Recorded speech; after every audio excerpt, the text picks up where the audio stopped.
This podcast is brought to you by the School of Advanced Study, University of London.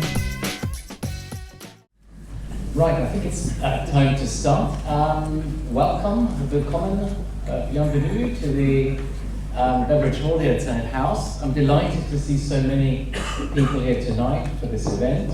My name is Professor Nikolaus Wachsmann. I teach history at Birkbeck College next door.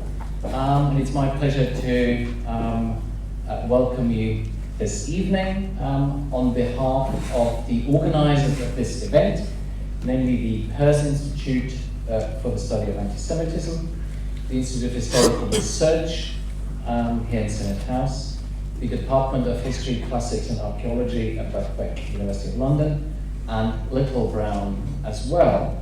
And it gives me great pleasure to introduce the two speakers. The basic format, or the two discussants, if that's a word that exists in English, the format, broadly speaking, for this evening is going to be that we'll have a conversation up here at the front for a little while, and we do want to then open it up to questions from the floor as well. And at the end, Professor David Feldman from the Pears Institute is going to come and say a few words as well. In a kind of, let me go all postmodern for a second, I sometimes start these events by saying our speakers don't need an introduction. And I do that because it saves me blabbering on about things you already know, and it's also nice for the speakers not to need an introduction. Today I really mean it. Our two speakers do not need an introduction. I could leave it there. You're all familiar with Richard Evans's work. Richard Evans is Professor of Wolfson College, Cambridge, and Provost of Gresham College in London. You all know his magisterial trilogy on the Third Reich, as well as his recent book published only a few months ago, The Third Reich in History and Memory. And he's currently completing The Pursuit of Power, Europe 1815 to 1914, which is part of the Penguin History of Europe. On the far left from my side, Professor Sir Ian Kershaw, who's Emeritus Professor of Modern History at the University of Sheffield. Again, you're all familiar with his outstanding biography, 2 volumes of Hitler, Hubris and Nemesis. His most recent book is The End, Germany 1944 to 45. And I think The End, Ian, also applied to your decades-long pioneering work on the Third Reich. Professor Kershaw is now finishing the follow-on volume in the Penguin History of Europe, picking up where Richard leaves off in 1914, taking the story up to 1945, and that book is, I think, out in autumn. So that very briefly kind of are our speakers, and as I'm sure you are, as I said, familiar with their work already. The idea really for this session this evening is to talk a little bit about the place of Nazi Germany in memory culture, in Germany, in Britain and elsewhere, and also the way in which the historiography of the writing about the Third Reich has changed in recent years. Let me turn the clock back a little bit to about 30 years ago, around the time of the so-called Historikerstreit in Germany. Quarrel of historians, argument, how do you kind of put that? Historians dispute. Thank you. The historians dispute in the mid-80s in Germany, where some leading German politicians were also hoping, in a sense, or arguing that it was time to draw a line under the Nazi past and to emerge as one of the leading German politicians at the time, headed from the shadow of the Third Reich. And it seems to me, 30 years on, that rather than going further into the shadow, the history of Nazi Germany is in many ways ever more present today in Germany and elsewhere, in popular culture as well as in scholarship. So today what we want to do is to look at this development and at the way in which in the intervening 3 decades our understanding of the Third Reich has shifted. And when I was thinking about this event, I think maybe a good starting point was an article that Richard has recently published, which starts with the sentence, and it deals with his new book on the Third Reich in history and memory, and the first sentence of that article is, why are we still so obsessed with the Nazis? You see that we've plagiarized that straight away for our title for this evening's event.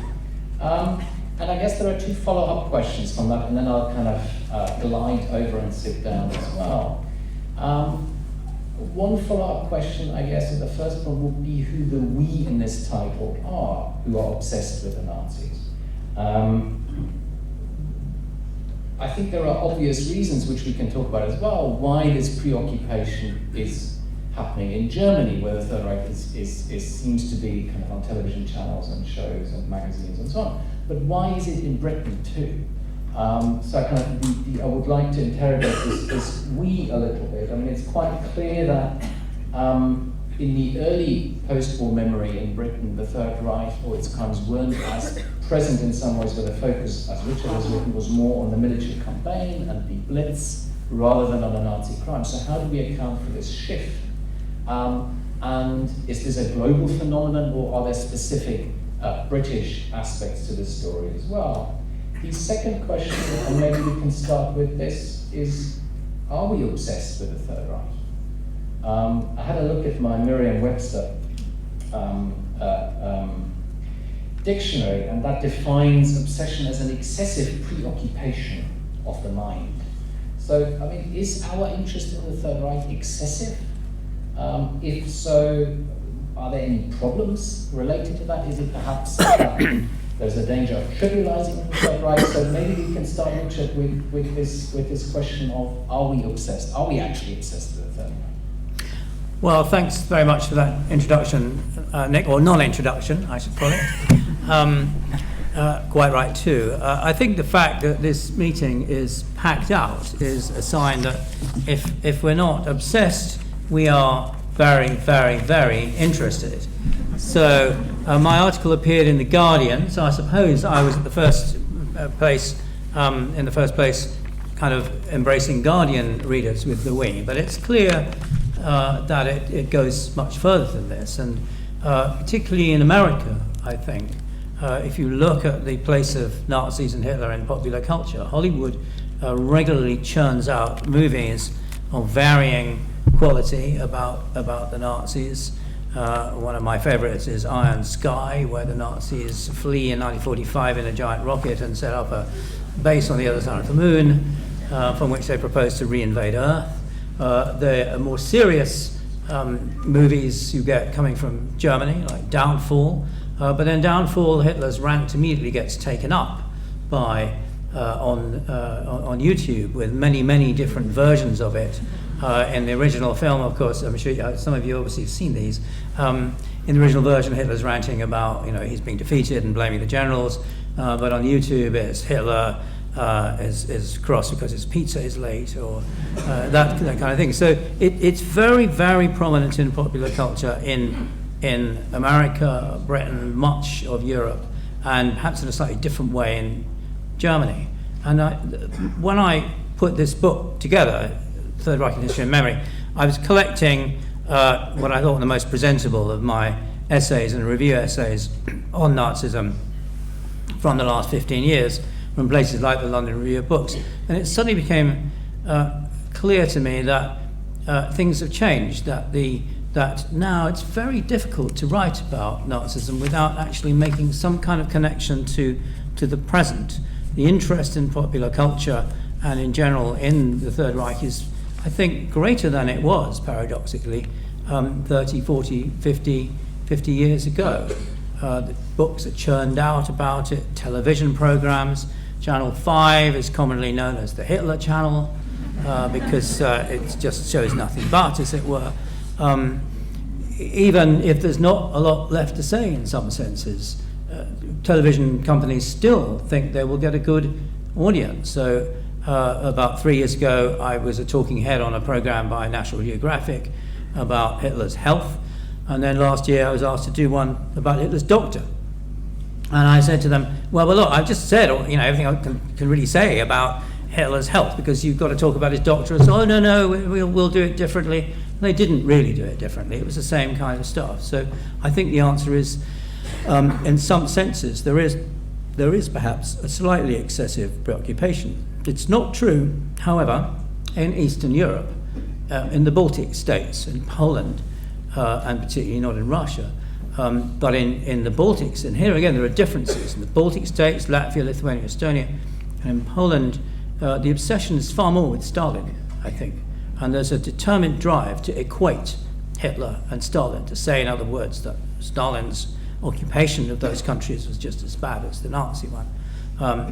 Russia is rather different because, of course, there, as we've just seen, Stalin is the great hero who led Russia to victory over Nazi Germany. So there are different kinds of concerns, different kinds of very strong interest, I think, but the fact that the interest is there and it is strong, I think, is pretty indisputable.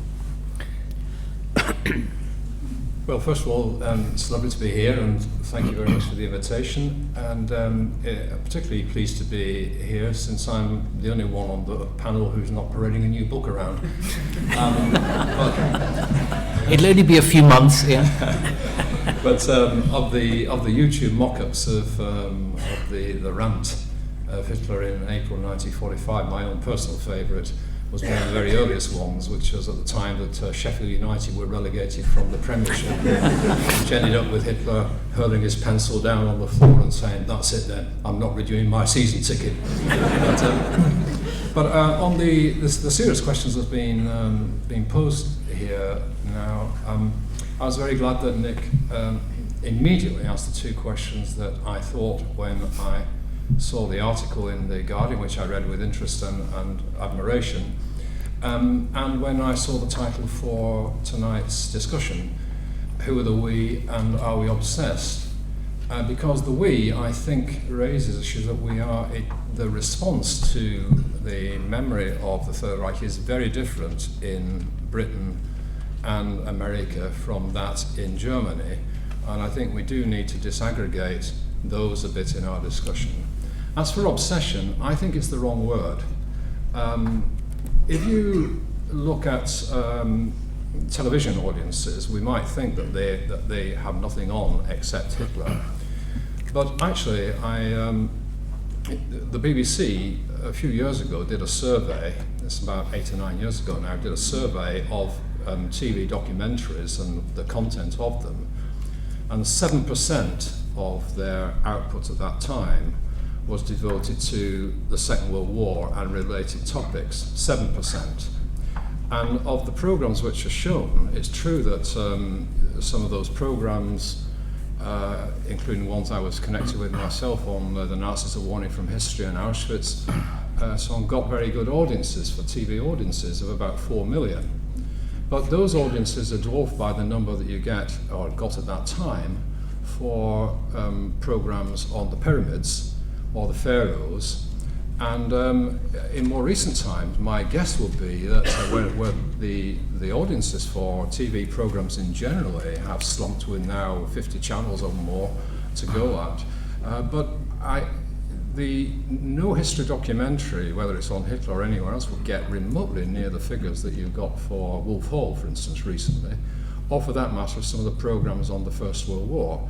So I think obsession is not the right word. I think in this country there is what I've sometimes referred to as a macabre fascination with trivia connected with Hitler, or with SS uniforms and so on, militaria, that type of thing. There is that's one side of it. For the rest, I think there's a very genuine interest and a very justifiable interest amongst a minority of the population, who are a minority in any case is interested in history, and of that minority interested in history, a largest minority are interested in issues related to the war and the Nazi era. And then we have the question of why they are more interested in Hitler than they are in Stalin or Mao or other dictators. But that interest is an absolutely legitimate one, and in Germany, we'll come on to speak about Germany no doubt more in a minute or two, but in Germany even more so. There it's not macabre fascination, there it's crucially important to the understanding, the self-understanding of Germans and the relationship to responsibility for the past in the country today as well. Here there is genuine understanding, and that's also justifiable. We did in this country, after all, engage in a war against Nazi Germany. But then the question about why it's more recent that we have this this flood of publications and so on can be probably explained in a number of ways, which we can discuss. But one generalization I would make is that the farther we get away from the Second World War and from the genocide that was an absolutely intrinsic, not an accidental, but an intrinsic part of that war, the more we see that that Second World War and the genocide that we, in the meanwhile, have called the Holocaust, was the absolute pivotal episode in the history, the defining episode in the history of Europe in the 20th century. And therefore, it's not surprising that as time has gone on, fed by the possibilities of mass media and the rest of it now, we are able to devote more time and energy to something which in the immediacy of the Second World War was something that people wanted to get out from under. So there's no surprise that people didn't want to preoccupy themselves in 1950 with some horrors that were of such recent experience. But as time has gone on, we've seen how that is so crucial. And as more and more documents have become available as well, more and more exposure through television, more interviews of contemporaries who suffered these horrors. So we've become more ready to see how crucially important that period was and how everything in the 20th century either relates to it or derives from it. So to that extent, I think the trends which Richard has pointed out are understandable, and they are, for the most part, leaving aside the trivialization element, very understandable and very justified. Kind of as a footnote, kind of, I mean, I do wonder if there is actually something, and I think you might be right, that some of the broader media interest might have peaked some time ago. I remember a time, you probably don't remember this, but on my office in Sheffield, where I taught for a while, I had a photocopy of the television channel of the History channel from one day where all they showed for 20 hours that day was the Nazis are warning from history, from 7 o'clock till in the morning till the evening. So I was just going to say that's right, but if you try now to get a 6-part series on the Nazis put on BBC Two in the way that we did with the Nazis are warning from history, you won't succeed. The figures for documentaries, for history documentaries, have dropped. The interest in the Nazis has dropped in terms of TV programs, partly because it's been so saturated. And so the BBC bosses are now less willing than they were 20 years ago to put something on this, not more. I mean, one of the things I wanted to pick up actually, kind of, and I think that leads in a sense to a broader question and issue I wanted to discuss tonight, and that is the question of how our understanding of the Third Reich has shifted in the last 20 or 30 years. And what you just said about the genocide being intrinsic to the history of Nazi Germany and a pivotal episode of European history in the 20th century, in a sense is something which we all see now at a time when the Third Reich is seen first and foremost as a racial state. But I think that was actually very different 30, 40 years ago. And I think it's worth remembering that as well if we think about the broad shifts that have taken place. Until well into the 1980s, the mainstream academic debate of Nazi Germany was not about the Holocaust. It was about the structures of the Third Reich. It was about how the Nazis came to power, and not really about the Holocaust. Ian has written about the famous 1979 Cumberland Lodge conference, which was organized by the German Historical Institute, I think, and it's a kind of pivotal event in the historiography of the Third Reich, because it is, I remember it well, I was 8 at the time, where the debate between so-called intentionalist and functionalist historians really came out into the open in a quite bitter and heated way. But Ian has pointed out, writing about this conference, that actually it's striking that there wasn't a single paper on the Holocaust given in 1979 at this very, very important conference. It's hard to imagine a conference on the Third Reich today without a paper on the Holocaust. I've just written a small piece on a very important, brilliant German historian who died well before his time, Detlef Peukert, who was instrumental in conceiving of the Third Reich as a state based on inclusion and exclusion, inclusion of national comrades, exclusion of community aliens. And Peukert wrote in the 1980s, and he did probably more than anybody else to bring everyday history approaches to the study of community aliens, to outsiders in the Third Reich. But Peukert actually writes in his very important Inside Nazi Germany that, this is 1982, he's not really going to bother writing about the Holocaust and anti-Semitism because it's been done, there isn't anything more to say. If we look at scholarship since then, the one area where more work has been done in Germany and elsewhere than anywhere else is the Holocaust.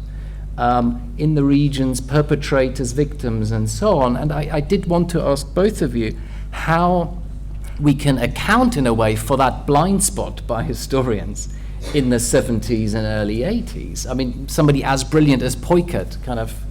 Well, it wasn't totally excluded. There were some important books that were written, important works that were composed in the 1960s and 70s by German historians.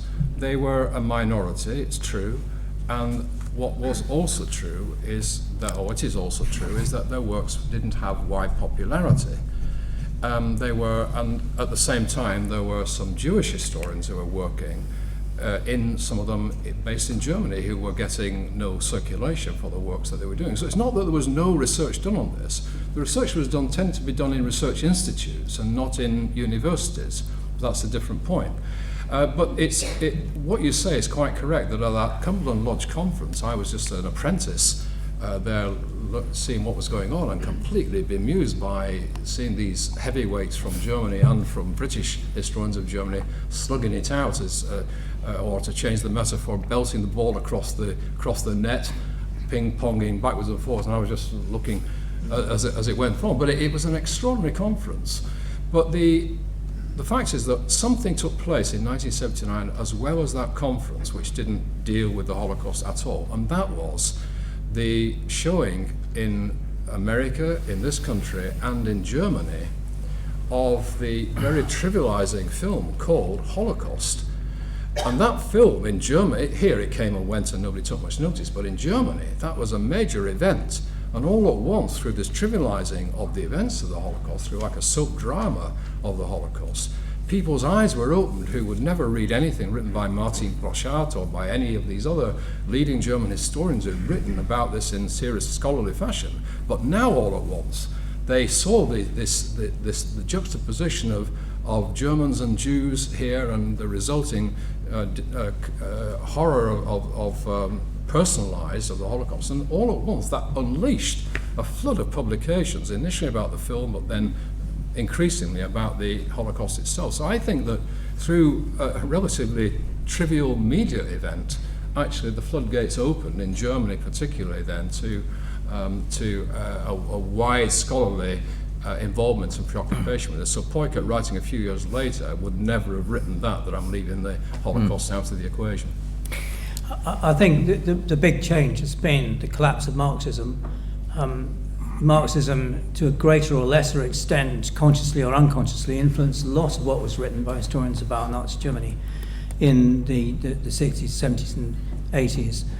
It was seen as a class society, and the way of trying to explain how it worked and so on focused on class tensions, on the involvement of the elites, for example, in the Nazi regime, how Nazism was radicalized out of that collaboration, and many other aspects like that was seen as, in a way, as a society that was not governed by racism, but by race, but by class. And key figure here is Tim Mason, who is an Oxford historian who had a major influence on me and probably on Ian as well. Absolutely brilliant. But he couldn't really cope with the racial aspect of Nazism, and indeed Marxism has always had huge problems in dealing with subjects like nationalism or racism, and I think it's really the decline and fall of Marxism in the 80s and the early 90s that then led to the reorientation of the way we view Nazi Germany as a racial state, which was summarized in Michael Burley and Wolfgang Wippermann's book, The Racial State, which when it came out in the early 90s, I think had quite a big impact. And these were not conventional left-wing radicals by any stretch of the imagination. Not anymore. But I think it predated, though, the real decline of Marxist involvement in this, because that really fell apart after the end of the Soviet bloc. So we're talking about the phenomenon more of the 90s than before that, I think. Whereas I think the shift towards concentration on the Holocaust and the racial state and so on predated that and went certainly it's certainly present in the 1980s. And after all, in the historical strike that Nick referred to, the question about the singularity of the Holocaust was absolute centre.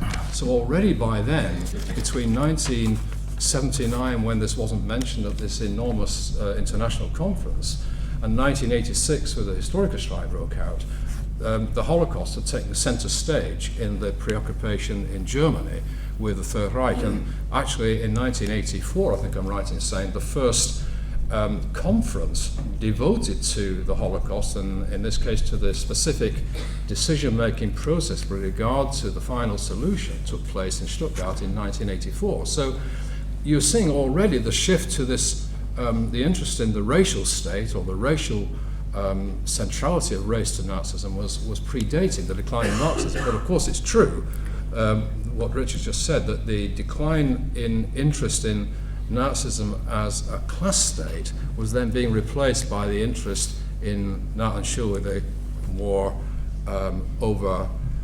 more determining influence of race as the centrality of the central element in Nazism, which was then taking shape in there. And then with the end of the Soviet bloc, it got a major boost, and also the opening up of new archives in Eastern Europe, which enabled the epicenter of this horror to be researched in a way which had been impossible before then. I wouldn't dispute that. I think that Marxism was already breaking up and declining in the 80s. If you think of Tim Mason, for example, he really reoriented his entire work in the 80s, not entirely successfully, by shifting to Italian history. And you can see, if you look at the way in which Marxist theory operated in the British historical profession, it really was the materialist aspect of Marxist history was really in a state of collapse in the 1980s. But I still think it's 1989 to 90 which then opened the floodgates. I wonder though if that explanation also holds true for Germany and the reluctance there early on to engage with the Holocaust, because I don't think the German historical establishment was in the stranglehold of Marxist history in the 1960s and 70s. So how do we? It's still striking today to see, Ian is quite right. Of course, there were some historians who had worked on this before, but we also know that Raoul Hilberg, who wrote the first major 3-volume history of the Holocaust, had real problems finding a publisher for this book in the 60s. And I remember Chris Browning, one of the leading historians of the Holocaust, no doubt today, being advised by his PhD advisors when he started that going into the direction of the Holocaust in the late 70s really wasn't the place to go. So we still have this kind of... Well, I think there was a book written by a German historian called Nikolaus Berg when it was sometime in the 90s, I think, about historians and the Holocaust, and he really accused the German historical profession of neglecting this to such an extent that one of the leading German historians, Hans Mommsen, who's a personal friend of ours, but he was actually contemplating a libel suit against Berg for the allegations that he'd sort of ignored the Holocaust. It never came to that, mercifully, but it's a symbol of how heated these debates are in Germany. But there was something that was anachronistic about Berg's attacks, even so, because there was a moral allegation there dating from the 1990s whenever it was. Berg was incidentally a very nice, gentle soul who then wrote a very hard-hitting polemic. But in the 1990s, that was a moral concern that was not the chief moral concern of people in the 1960s and 1970s. And some of the people he was accusing of neglecting the Holocaust were at the leading edge of research on Nazi Germany in the 60s and 70s. Mommsen, I've already mentioned, Martin Ploschardt, one of my mentors. I've already referred to him. But I think the key thing was that at that time, the German historical profession and some of its leading exponents in the Institute of Contemporary Research in Munich, Institute of Zeitgeschichte in Munich, they were preoccupied at that time, above all, with the perfectly legitimate question from a German point of view, was how the country could have actually seen this happen to them, how they could have produced Hitler, and how the disaster could have happened in their country. And then later on, I'm generalizing wildly here, but I think that the chronological shift moved from that preoccupation with the collapse of the Weimar Republic and the rise of the Nazis then to a preoccupation with the peacetime years of the Third Reich between 33 and 39. And that was where we were at when we came to the Cumberland Lodge Conference, because in that conference not only was there no paper on the Holocaust, there was no paper on the Second World War.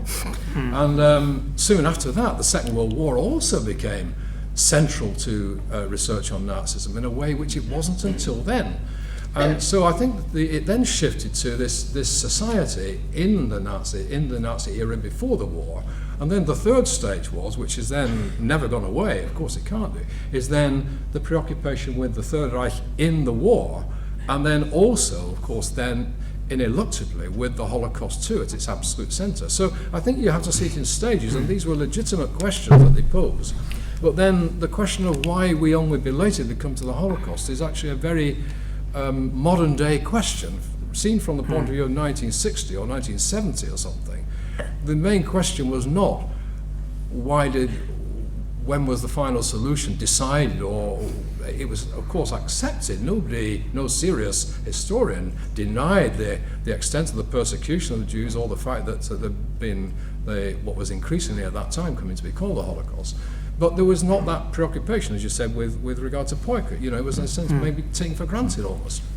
I think that's right. There are a lot of different influences here. I mean, obviously, in the 50s and 60s, West Germans were very worried about whether the second German democracy was going to last. And you come across articles like "Is Bonn Weimar," for example, was the same going? Was democracy was doomed to fail in Germany? But by the time you get to the 70s, that question's really been answered. People are not so nervous by that time in Germany about the future of German democracy. So then the question shifts from the collapse of the Weimar Republic and the rise of Nazis, exactly as Ian said, to the way that the Third Reich was run. And I think the question of why it then shifts up into the war and the Holocaust is a complicated one. But one of the things that happens is that, of course, with the collapse of East Germany and of communism, there are lots of restitution claims by West Germans for the restitution of property that they had confiscated by the East German regime before they fled, or what they owned in East Germany. Something like 2.5 million claims, I think. And that then sparked kind of counterclaims by Eastern Europeans who'd suffered as forced labourers under the Nazis, and then claims for the restitution of looted property and looted art. So that the whole issue of restitution, I think, became a very, very important one very quickly at the beginning of the 1990s. And another thing that happened, and all of this, of course, is much broader than how you see these changes in terms of academic approaches to the subject. But another thing that happens in the 1990s is that the generation of professionals, of judges, lawyers, doctors, scientists, historians indeed, diplomats, all of these people who had often come into their professions quite very young in the 1920s and 30s, they were all retiring and a younger generation was coming in. And these professions, in many cases, had quite successfully kind of avoided or suppressed the question of their involvement with the Third Reich. And you then have a series of revelations, of research books, of public controversies. The most famous is that about the generals and the German army. And in this country, the German army was considered to be very decent and soldierly by people like Little Hart and other military historians. Now, it's in the 90s, accusations were then raised in Germany about its direct involvement in the extermination of the Jews, and there was an enormous row. So there's a kind of public catharsis in West Germany, and above all in the 90s. It started a little bit before. You can find works on the judiciary, for example, before 1990. But that, I think, led to the way in which this consciousness of historical responsibility has now become quite central to German identity. I agree with that, and there's also one other dimension to that shift that's taking place, if I'm right, already in the 1980s, and that is the fact that it's in the 1980s that we see the move to big commemorations in the mass media of the end of the Second World War, for instance, and for that matter in Germany of the resistance of the Stauffenberg plot against Hitler in 1944. Now, at one time I did a little bit of desultory research in German papers about the 10-year anniversaries at the end of the war. So if you look at 1950, and basically the mass media then are newspapers, not much else, a few magazines and the odd radio program perhaps, but not much else. 1955, very little relative to the magnitude of the events. 1965, not that much. 1975, even not that much. 1985, all at once, you've got this is enormous media coverage of the 40th anniversary, 40th anniversary of the end of the Second World War, preceded by the 40th anniversary of D-Day landings in this country, 40th anniversary of the bomb plot in Germany, and all at once anniversaries are on the map in a big way. They've been presaged already by the 50th anniversary of Hitler's seizure of power in January of that year, which had also been a big major media event in Germany. So all at once then, that plays its part in this shift. And then you've got the generational shift that Richard has quite rightly referred to, of now a younger generation of people coming in, the old guard, which is sometimes called the Hitler Youth generation, of historians who actually served in the Hitler Youth as teenagers and so on, and sometimes even been in the military at the end of the war, like Broschat or Eberhard Jekyll and others. These people were then retiring, or in some cases had retired to the big research reading room upstairs. But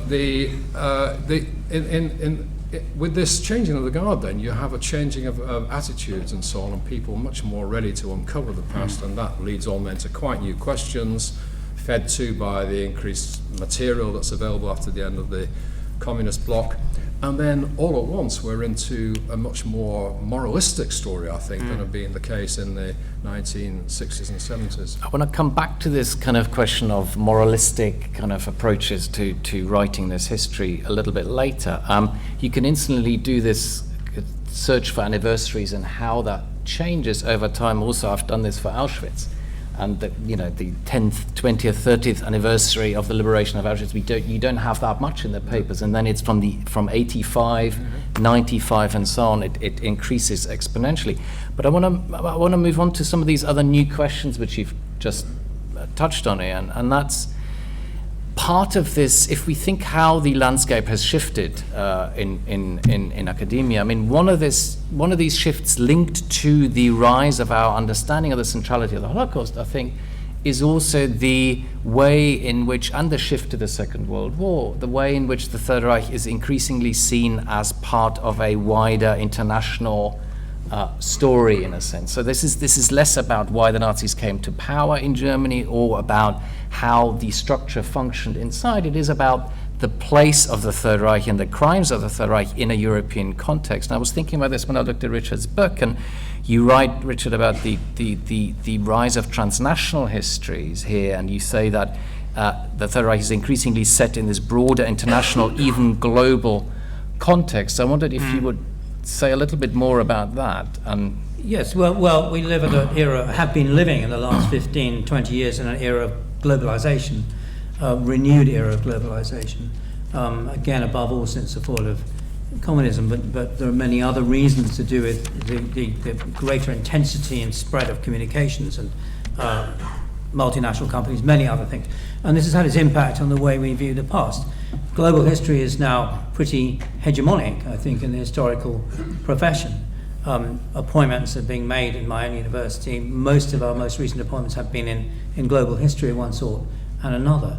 And that, of course, has changed the way we look at Nazi Germany and, in particular, the genocide of the Jews.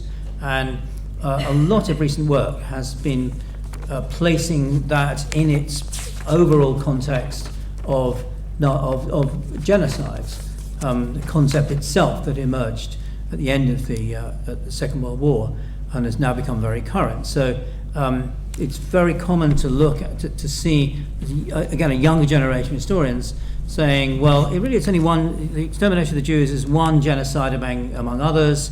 You have the auto-genocide of Pol Pot in Cambodia, you have the genocide of the Armenians in 1915 by the Turks, you have the Hutus and the Tutsi in Rwanda, you have many other genocides, and there's nothing different, essentially, about the Nazi extermination of Jews. And I think these are ideas that are worth discussing. I don't see anything wrong in moral or historical terms in comparing, but comparing means finding the differences. And my feeling is, and I argue this in the book, that although you can see some similarities, there is one essential difference, and that is that the Nazis saw the Jews as what they described as the world enemy. Wherever they were in the world, the Jews' aim in this view was to destroy Germany and German civilization, or what they call the Aryan civilization. And I think that gave the genocide against the Jews a different kind of flavor. It's not a very nice word to use, but a different sort of characteristic from, say, the way in which the Nazis treated the Slavs. And remember, they did deliberately kill 3.25 million Soviet prisoners of war because they regarded them as racially inferior. But when you look at the way they behaved in Eastern Europe, or indeed against the Jews in Germany itself, you can find a kind of extra sadistic sort of anger and animus against them that you on the whole don't find in other ways in which they dealt with other groups in society. So it's important to look at it in this context, but I think homogenizing it all under one label really misses some crucial distinctions.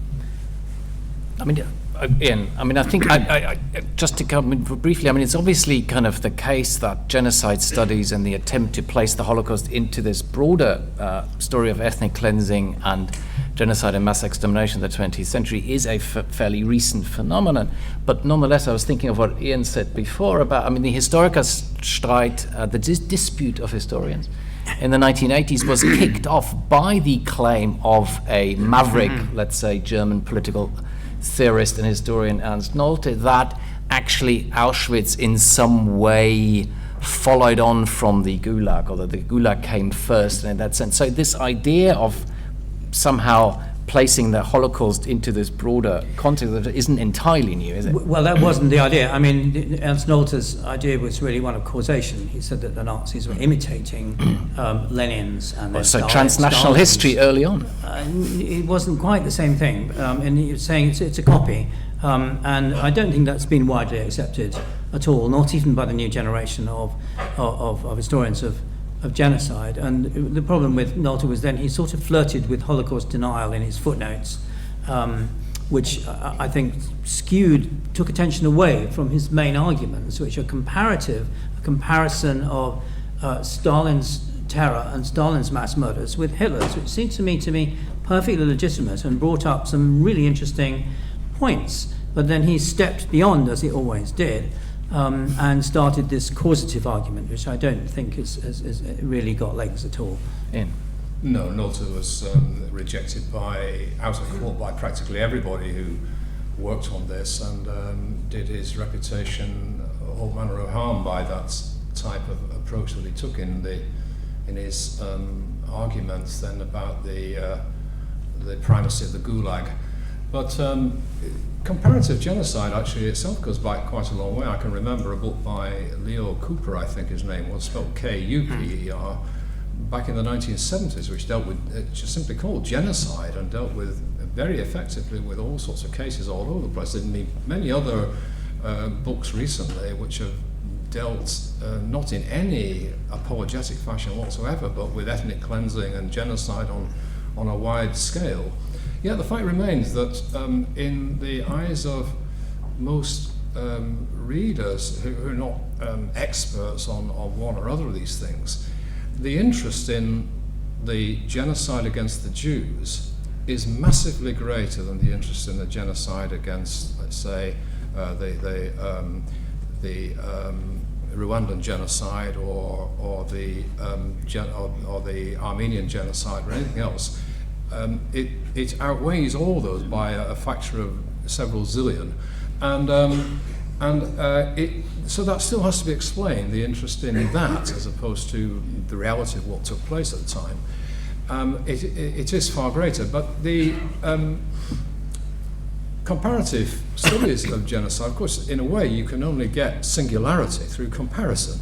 So the more these comparative studies of genocide have been undertaken, the more they have revealed exactly what Richard said, that there are all sorts of reasons why you can see that the Holocaust, the genocide against the Jews, is singular in a number of crucial factors. And this is the one genocide where the Jews were seen as a cosmic enemy, and so removing them from the face of the earth was a sort of apocalyptic idea which would rewrite history, and this is something which is not mirrored in any of the other genocides which have taken place so far, and that therefore sets that out on one side. And it was within the part, of course, of an attempt by Nazi Germany to completely reorder the whole of Europe within which, and when we come to the general plan for the East in 1941 too, the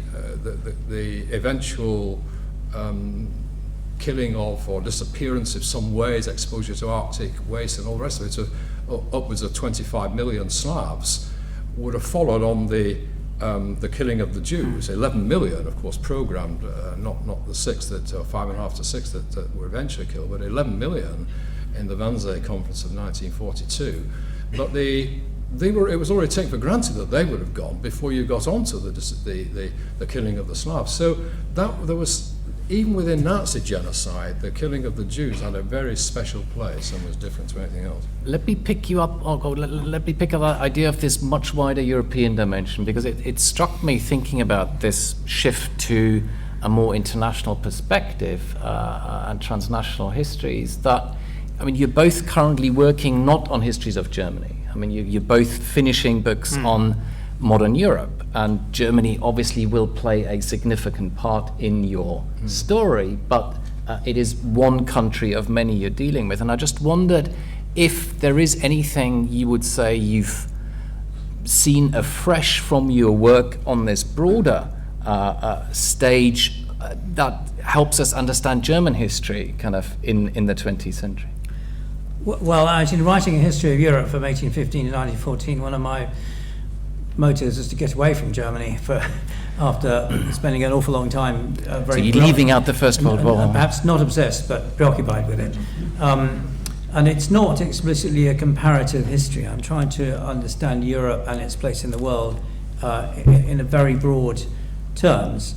But of course, so for example, I mean, I have 3 chapters on politics, one on empire, and then I think 4 chapters on sort of social, cultural, and economic developments across the century. So you can see the same developments happening in different ways. Industrialization is an obvious one, but also growing control over the environment, for example, and or the, what I call the conquest of nature, borrowing shamelessly from a book by David Blackburn of the same title. So my main aim is not a political comparison, but if you look, and I have a chapter on what I call the challenge of democracy, because you can look at the second half of the 19th century and going up to 1914, which is where I stop, the challenge of democracy is a fundamental feature of European politics, and of course it's then met in different ways. So it's forced upon Tsarist Russia in 1905,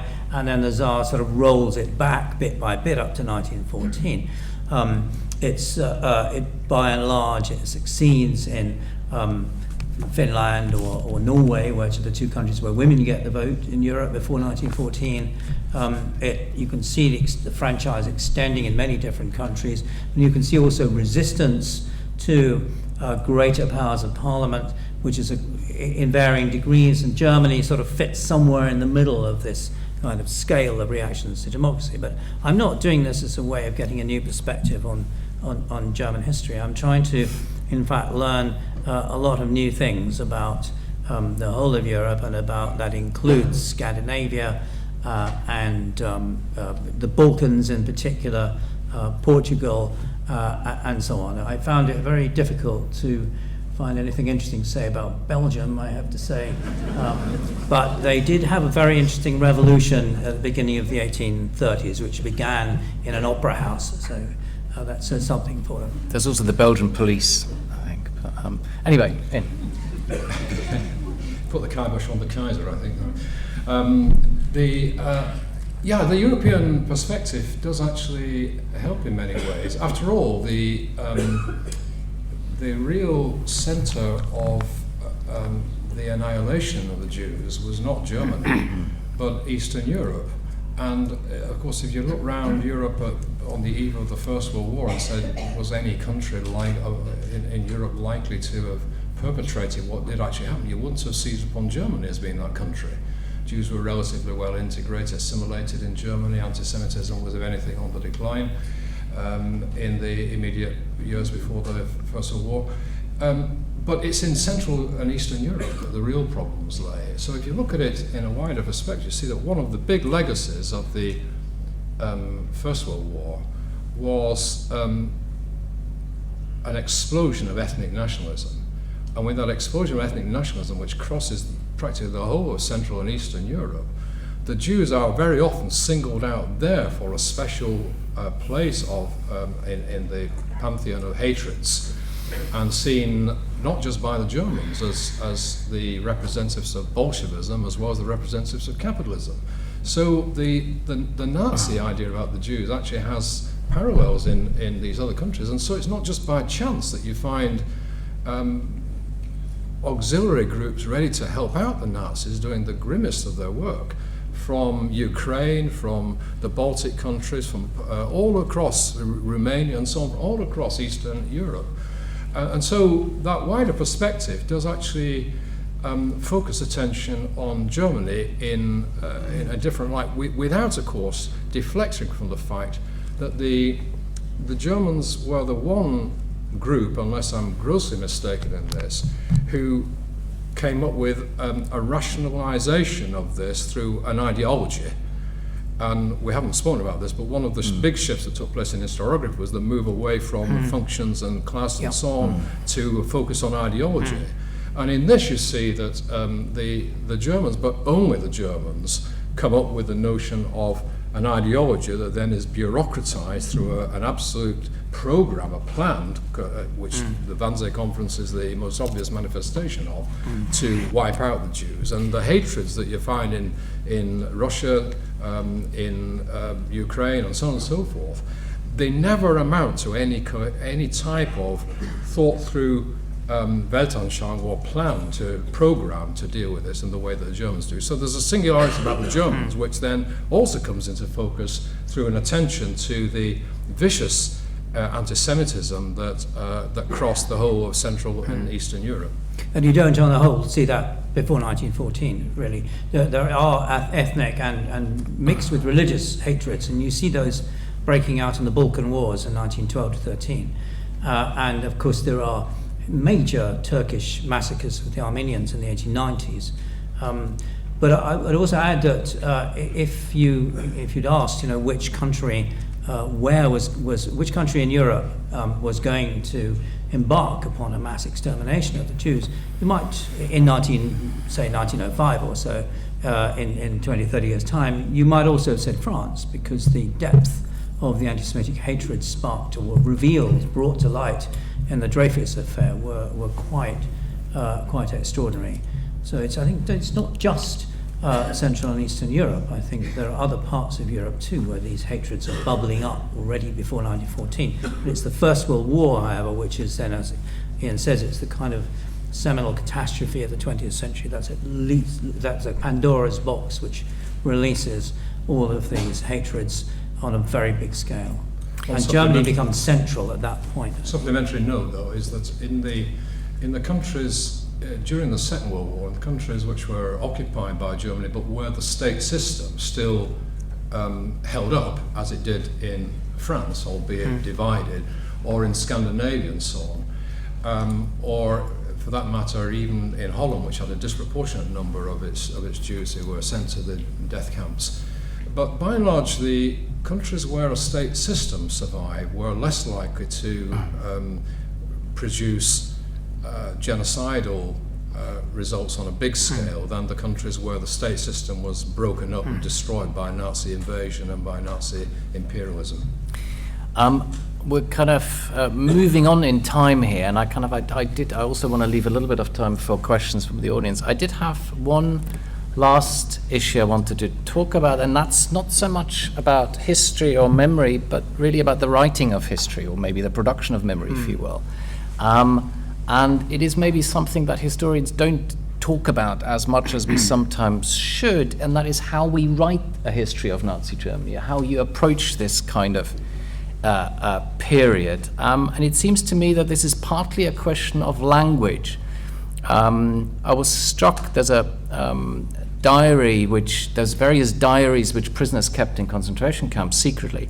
And one of the diaries kept by a Norwegian prisoner called Odd Nansen, he writes in Sachsenhausen in early 1945.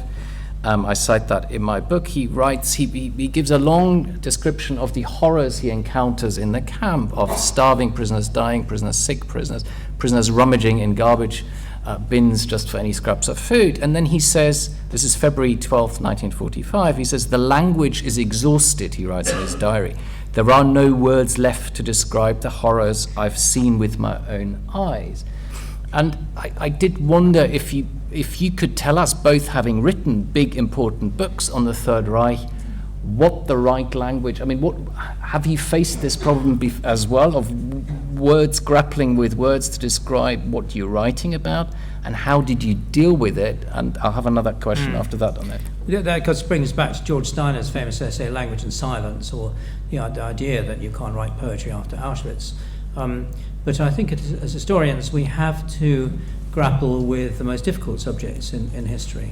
I think we have to find a language that is not emotive, that is not didactic, that doesn't tell readers what to think or how to feel about these things, but at the same time lets it all sort of come through. From my point of view, what I tried to do in writing a broad general history of Nazi Germany was to bring in human experience to it and sort of link the broad lines of argument and interpretation and narrative with how ordinary people, whether it was ordinary Nazis or ordinary Jews or just ordinary people with no particular axe to grind, how they experienced this, how they felt about it, just to bring these broad lines and the broad narrative sweep to kind of bring it down to how the human beings experienced it. And I think that's very important. You can write textbooks which are neutral and don't have detail of that sort, and they're very useful. But if you're writing for a broad general public, educated general public, then I think you have to bring this human interest in. Yes, this raises the entire issue of the method or methodology which historians should use, and I'm tempted to cite on this one occasion, I'll paraphrase Hermann Göring and say, when I hear the word methodology, I reach for my gun, metaphorically. But I think history is an art and not a science, and just like art forms, there are many ways in which you write about write history, even about something as serious and as important and as moving and as horrific as the Holocaust and Nazi Germany. And there's no one way to go about that. Historians do have a duty, however, as Richard's just been saying, have a duty not to tackle this issue, because after all, the notion that you say, well, Auschwitz is inexplicable, has always struck me as bizarre. Of course it's explicable. And if we then throw our arms up in the air and say we can't begin to find an answer to this, then we're lost as historians. I mean, it's no point in doing it. So that you have to make these attempts, even if they are inadequate, to do that. And there are different languages used for different parts of writing about this, and I wrote a book 20 or more years ago called The Nazi Dictatorship, Problems, Perspectives of Interpretation. And on that, the language I used was completely different from the language that I've used when writing a Hitler biography. So you have to write a language that's appropriate to the subject that you're dealing with. And some of these lend themselves more easily to a narrative, discursive type of approach with incorporation of personal testimony and so on. Some of them lend themselves to more analytical and abstract sort of language. But I think one way in which historiography has progressed in the last 38 years or so is actually through the use of this personal testimony, through writing about this period in ways which are not simply abstractions and so on. So in the Holocaust specifically, for instance, you look back to some of the very worthwhile works that were written about this in the 1970s, 1980s by leading German historians, and they always talk about a process that leads to Auschwitz or something like that, and there are always impersonal developments that take place. Now, one of the things that happened with the Goldhagen book in the 1990s, whether you like that book or not, and I certainly didn't, but nonetheless, with that, he brought human beings, people, into the story. And so writing about the Holocaust since then has been about people, not just about abstract processes. See, and Saul Friedlander's wonderful 2 volumes, and in particular in his second one, I think, the personal testimony of what have come to be called perpetrators and victims all plays a part in this. And that's a sort of way of writing which then can bring these things home to people who are not expert historians and scholars or interested in the minutiae of what precise date the decision for the Holocaust was issued, if there was one at all, but rather into these wider problems. So I think it is a matter of using language appropriate to the sort of work you're trying to write. Yeah, I agree. You have to think of your readership as well. Who's going to read it? Are you writing for students? Are you helping them to master the subject?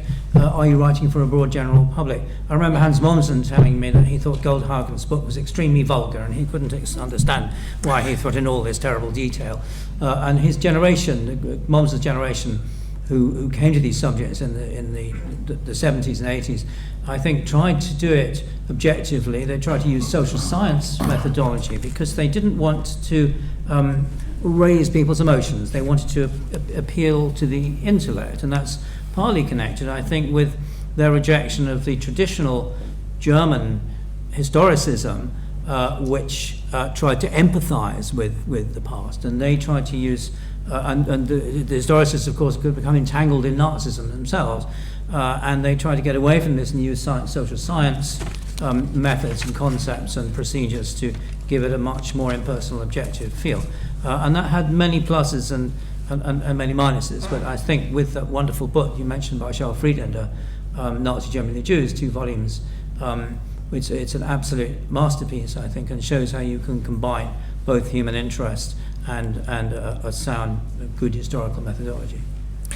I mean, that touches on,